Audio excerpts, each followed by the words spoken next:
Quelques encablures de Charleroi, Le Verval, une commune verte et boisée, loin des clichés du pays noir.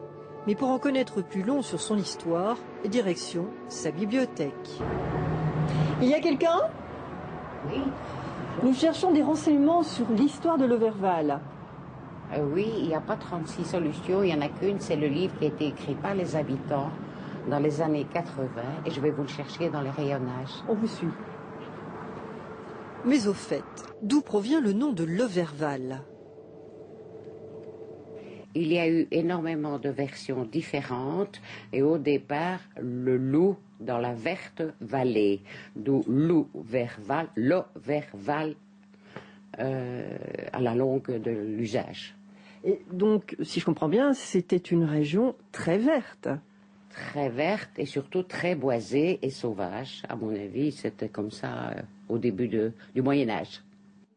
C'est un peu, entre guillemets, on n'aime pas de le dire, mais le dortoir de Charleroi. Et c'est en même temps le poumon de Charleroi, puisqu'il y avait les bois et la verdure.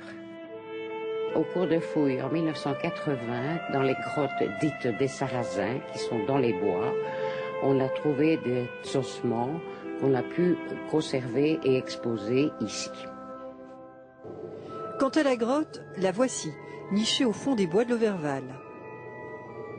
Il y avait une légende comme quoi les personnes qui avaient du linge sale ou à raccommoder amenaient le soir leur manne à linge et le lendemain matin retrouvaient le linge propre et raccommodé et c'était l'œuvre des petits Nutons appelés Sarrasins.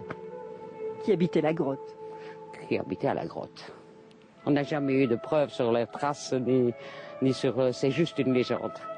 Vous n'avez jamais déposé votre linge sale Non. À l'entrée de cette grotte, vous? Je lave mon linge sale en famille. Un peu plus loin également, le château des Templiers, ou plutôt ce qu'il en reste, le mur d'enceinte et ce qui fut une chapelle. Mais l'histoire de l'Auverval ne s'arrête pas au Moyen-Âge.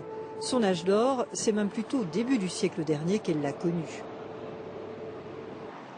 Et j'ai envie de dire que l'Auverval fut en son temps, et il est encore maintenant, fut à Charleroi ce que Beverly Hills est à Los Angeles, c'est-à-dire que beaucoup de bourgeois, beaucoup de riches industriels, au début du siècle passé, avaient décidé finalement de venir s'installer ici et de faire bâtir ici, dans le style qui était à la mode, notamment après la Première Guerre mondiale, c'est-à-dire l'art déco, ce qui fait qu'on retrouve bien sûr des maisons style paquebot, comme on en trouvait à l'époque, un peu influencées par les paquebots comme le Normandie. Le borgne de Pelsener, ces architectes ont laissé leur empreinte dans cette commune où se côtoient maisons de style japonisant ou anglais.